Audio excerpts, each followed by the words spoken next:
Ananth, I'm going to sort of lean on you to set out a lay of the land and just set out a few important verticals that we should discuss, I think, before we get into what the budget might deliver. I think the primary question on everyone's mind, Ananth, at this point is how bad is the bad loan situation and how much worse could it get once the moratoriums are lifted? So, what's playing on the back of the finance minister's mind, even as she looks at what the RBI had to present in terms of how much bad loans could balloon to, because their figure is as high as 14.8%. Good evening, Mitali, and thanks for having me.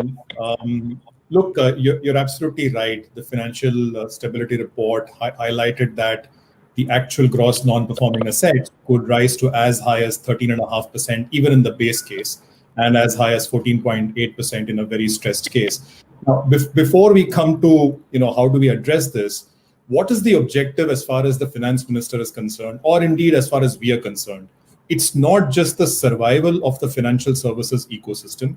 This ecosystem needs to be in a shape and form to finance our tremendous growth aspirations and potential, right? So it's not just survival, it actually needs to run a marathon. And at the moment, it's probably convulsing in a hospital somewhere. So and the nature of the problems for the financial ecosystem is deep.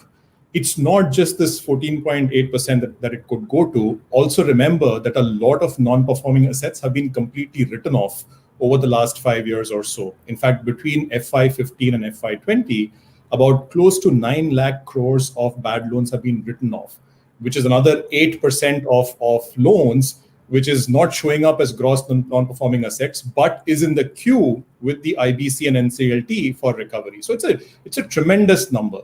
So from here, we have to transition to the system being in a healthy spot to actually grow credit at 12, 13, 14% if you're aspiring for a nominal GDP growth of around 12% or so, right?